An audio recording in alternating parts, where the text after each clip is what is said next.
Hey everybody, and welcome back to Koi Pond Lifestyle. So what are we on this week? Well, this week we've got a new product that somebody's asked me to maybe test in my filter system. We've got something growing in the pond that we're going to have to get rid of, and I've just picked up a new food from my supplier that I want to tell you all about as well. So let's crack on. Oh no, this way. Right, so somebody asked me a question a while ago about putting oyster shells in your filter system or in your pond. I have no idea. I've never done it. So, this is Koi Pond Lifestyle. Let's go and find out about it and let's try it. Right, so I've done a bit of reading up and a bit of writing up, and I've also been to see Steve at Penkoi to get his advice on adding oyster shells to your pond. Now, he suggested a different product. Yeah, oyster shells apparently they crush them up basically, and it buffers your KH and stabilises your pH. So I've got this little brief here. There's a product called Litre Aqua. There you go, Lee. that you can buy clarified seaweed, high in trace in elements and carbonates. Apparently Litre Aqua, Kusuri Litre Aqua is ideal filter media due to its porous construction, perfect for raising the KH of soft water as well as stabilising your pH.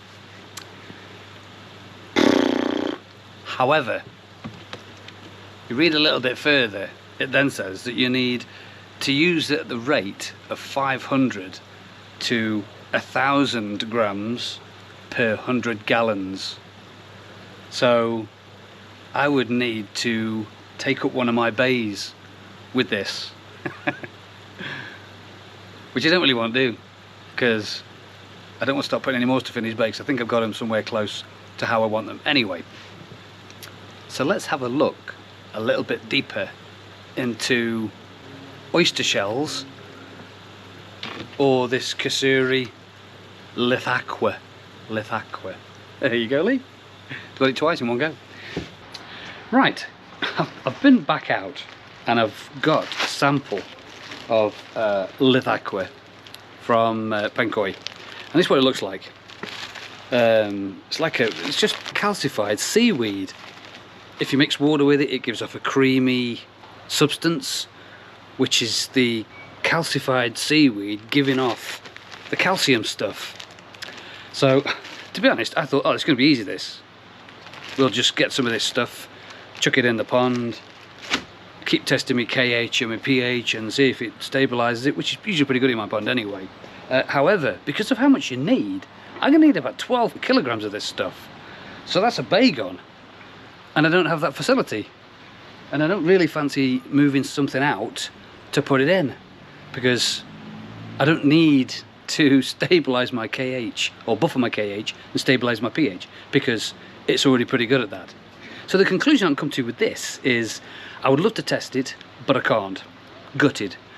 However, if it's something you want to try yourself, and let us all know how it goes on, because I can't find anywhere to fit the stuff. And it says here on the instructions that it's beneficial to agitate the bag or whatever you put it in once a week to optimize the release of carbonates.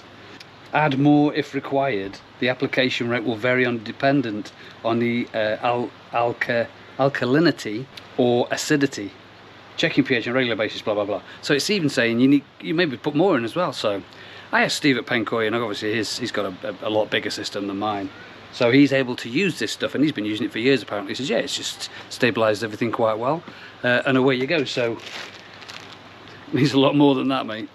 So unfortunately, I can't test it for you. So with no school day, we can't knock it till we've tried it, because I can't try it unless I had a bigger system. I had another unit to put it in.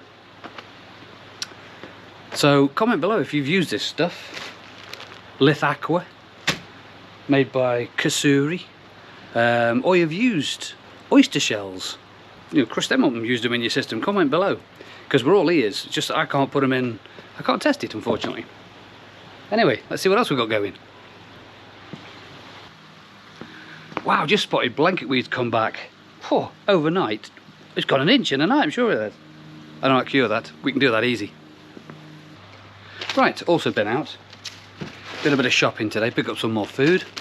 Picked up a bag of summer mix from Steve. So what's so special about that, here you say? Get the stuff with the X on. special mix. This is Doozy's own garlic mix for the summer. He sorts this garlic oil, all homemade, secret recipe. Gets it in these bags, same price, but it's got the garlic mix on it now. A lot of things going around about garlic food. People say reckons it keeps parasites at bay. I don't know. People say the fish really enjoy it. Yeah, they do. It gives very little waste because of the mixture he puts together. So yeah, if you're passing Penkoi and you want to go and get yourself some special summer garlic mix, but your temperature's got to be quite high for this, apparently. So my temps are around about sort of 16-ish, 17 now, which apparently is just right. So I'm going to start feeding them this. Go for the X special. Oh, look at the time. I don't know what time it is in your part of the world, but here in Stoke-on-Trent, it's now time for a cup of coffee and a Staffordshire oatcake. This time filled with bacon and egg.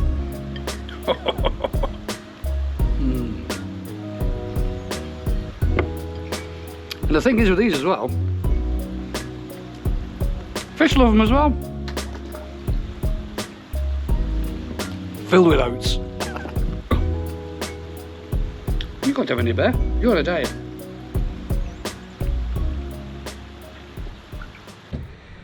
Right, just when you get your water looking really, really good, you find something else to mess it up. This hobby, I tell you what, this hobby keeps you so busy. I kind of think back sometimes, I watch others on YouTube videos, and people have got these drum filters and dead trendy stuff. They don't have to do anything around the pond. With regards to cleaning filters and stuff, it kind of gives them time to do things like this. But where's the fun in that? So anyway, let's get back. So yeah, we can cure blanket weed. Now we've had a dinner. I'd have something to eat first, I'm starving. So yeah, we can cure this, and this is the stuff I like to use. There's loads of other products on the market, but Blanket Answer seems to be the one that does it for me. Now, I found with this is when I first used this, and I'm sure I did a video of this about this last year, about doing smaller doses when you catch it early enough. So, which I think I've done this time, because there's not masses of it there, but you can see, you know, it's maybe. I'll show you. Look, have a look at some underwater footage of it now. So there you go. It's not a big problem at the moment, but if you catch it early enough, you can kind of do it with a smaller dose of this. Now, like I said, when I first did this, I used to have to use half a tub, but that used to mess up the filters, because all this stuff obviously goes into your filters where it should go, you know, straight down, does what it's got to do, and into your filters. It messes everything up again. Oh dear. So anyway, why do I keep laughing? I don't know. Pain in the bum. So what we're going to do, we're going to do a little half dose or a partial dose of this to minimise the amount of waste that goes in the filters, but maximise the getting rid of it. And it should only last a couple of days of the milky white stuff until it grabs, and then you spend the next week clearing out the little bits of waste that comes out. So what I'm going to do is I'm going to mix some up in my new, I bought a new one, pond only. I was finding I was using I'm using the other one for other things in the garden. I was like, nah, don't do that. I want a dedicated pond one. So another story. So I'm going to turn my filters off. Once it is mixed up and ready to go in, I'm going to turn the filters off and isolate the filters from the pond, so that, because that's where all the problem is in there, that this blanket weed answer stuff has got to deal with. So I'm going to put it in there, leave it for a couple of hours, or maybe just an hour. I think I did it an hour last time. Anyway, not too long, because obviously you want water circulation for your bacteria and your fish and so on and so forth. So I'm going to just isolate the pond off first, put this stuff in, let it settle into the sides, let it get into the blanket weed, and then turn everything back on again so it starts circulating again, and then just watch it all start coming into the filters. Let's crack on with that. Right, for my pond I do 8 scoops of this stuff instead of half a tub, but then again that's irrelevant really, because it's my pond, not yours. So I suppose you could have to work it out yourself of a half dose of a normal dose, if that makes sense.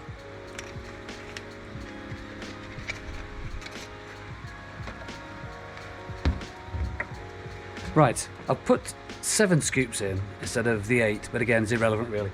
It's a shame really, because I was going to fuck the pond this afternoon as well. tell you, that product's going to get me through one day. Maybe today, I don't know. Anyways. And mix.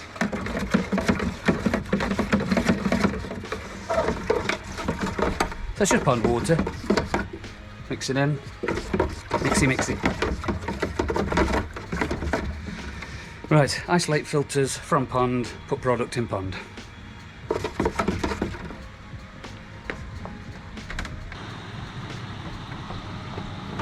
Right, we're all mixed up.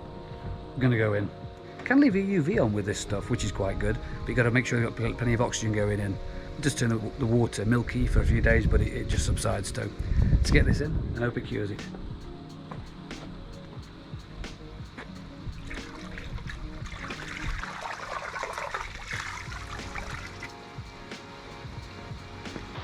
Right, so as I said, I'm going to leave that for an hour or so to let it soak into the sides, start working, and then fire everything back up and let it start getting them through the filters.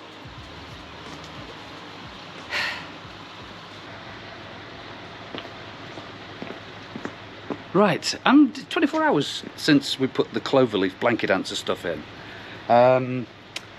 Ping, light bulb went off. Not sure if it's the right light bulb, but one's gone off. You know, I said I wanted to fuck the pond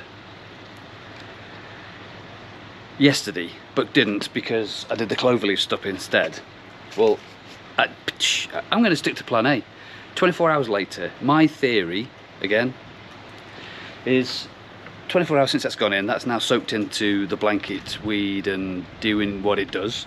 I'm now going to follow that straight up now with a dose of fuck, because this is co-op on lifestyle. Don't knock it till you've tried it. Let's have a look. Rather than me waiting a week and then putting the fuck in, I think it needed to go in really. So I'm going to see what happens. Pros and cons. Pros, I kind of get fuck in and it's okay. Good minerals for the fish. Appetite goes up. Usual stuff that it does. Cons. Will it mix badly with cloverleaf? I don't think so, because it's just minerals. It's just mineral based. Right, I'm going to go for it. And school day again. A lot of school days going on at the moment. So I'm going to put this in today and see what happens.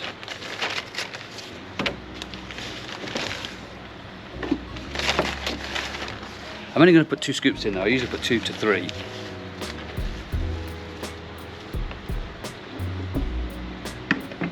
I'm going to put the 2 in.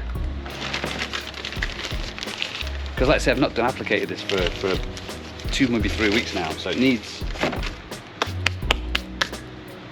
Let's get it mixed, let's get it in.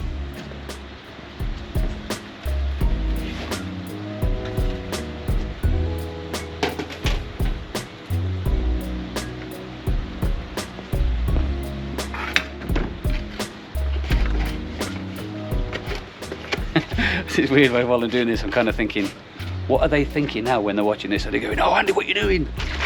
You're crazy. Don't do that, you can't. Or they're going, yeah, good idea. Well, I don't know, let's find out, eh? In the comments below when you've watched the video.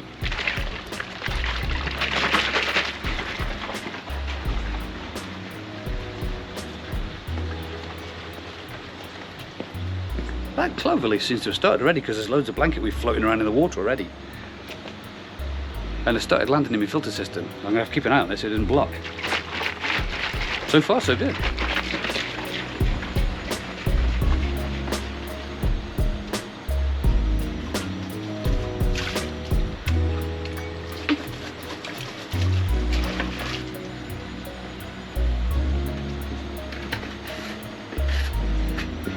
Filter's still running. Let's go. Let's give it a few days, see what happens.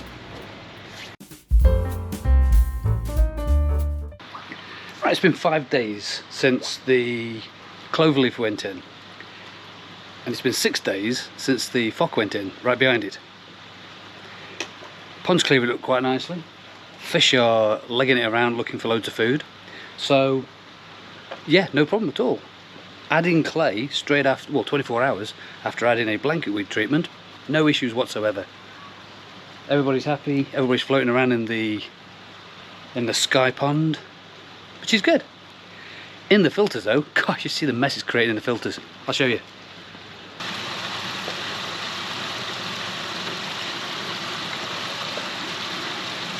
Look at that. Oh, loads of blanket weeds coming in. It's going to take a little while to get cleaned off, but it's going to have to do. Right, filter clean. Oh, she's in the amount of stuff in there, and it's still coming as well. But this is what the filter's looking like so far.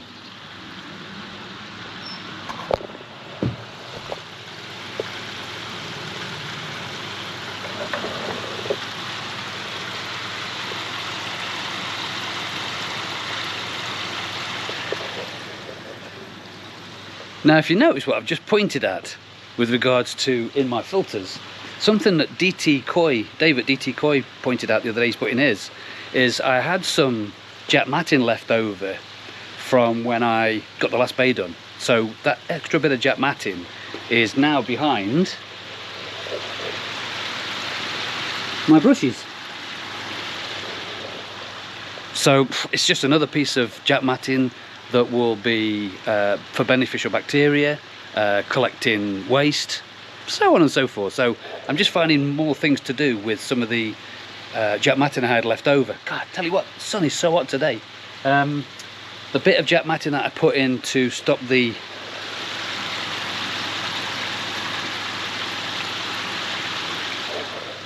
KK1000 running out is still working really well. The filter floss, can't beat a bit of filter floss. Can't beat a bit of filter floss, is again doing really well over the top of there. And in the new bay, filter floss is still doing a really good job in there. Let's have a look.